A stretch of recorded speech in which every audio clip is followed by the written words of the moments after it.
Hey guys, all right, so if you already know how to do 3-digit by 1-digit multiplication without decimals, doing 3-digit by 1-digit multiplication with decimals is really easy, okay? It's almost identical. You just have to do one extra step. So let's just do a quick review of over here, this first one, how you would just do it normally. 357 times 4. There's no decimals in there, right? So we know that we would go 4 times 7, which is 28. I would carry the 2. Next, I'd have 4 times 5 plus 2. So that would be 20 plus 2 is 22. Carry the 2. And then I've got 4 times 3 plus 2. So 4 times 3 is 12. Plus 2 is 14. Okay? So 357 times 4 is 1,428. Now, check this out. If we were to do the exact same thing, only it was 35 and 7/10, so we've got this little decimal right there, okay? If we were to do the exact same thing, but with that decimal point there, we go through the exact same steps first, and then I'll show you how to add the decimal in after. So what we know from adding and subtracting is just that we drop the decimal down and we would put it down like that.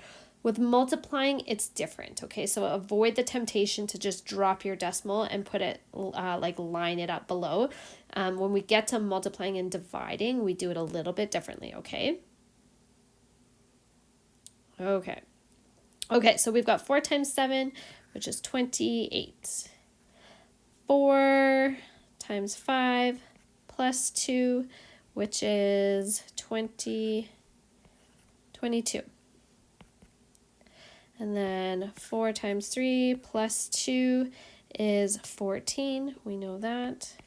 Okay, so now where do I put my decimal? Okay, instead of just, like I said, instead of just dropping it down, what you actually have to do, and in this case it won't seem like it makes a difference, but it does.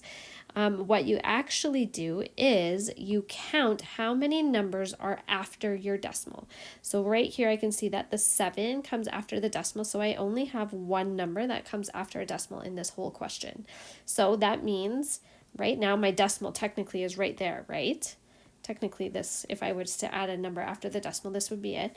So the number of numbers after the decimal in the question, that's how many times you slide your decimal place over, okay?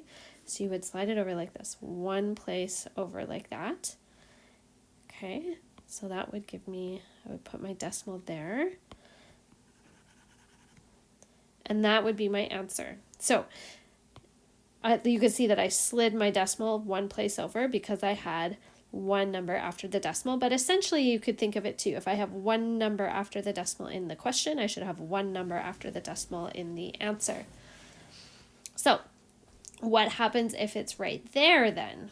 Okay, let's do the whole thing again. And the multiplication is going to be the same. So 4 times 7 is 28. 4 times 5 is 20, plus 2 is 22.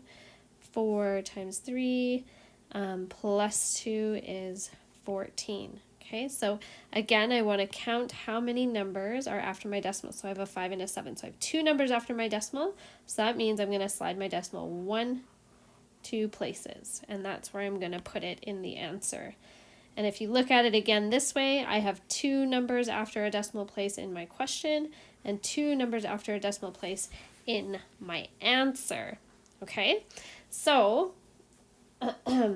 what happens though, like when we're doing 3-digit by 1-digit, it does typically look like it falls down. But again, don't be in the habit of dropping the decimal. Definitely count the number of digits that you have after your decimal and make sure that matches in your answer. Okay, in the next video on the next slide, if you're going to 2-digit by 2-digit multiplication with decimals, that's where that becomes really important. All right, good luck with this one. I hope that you enjoy it. It's pretty easy. Only one extra step, right?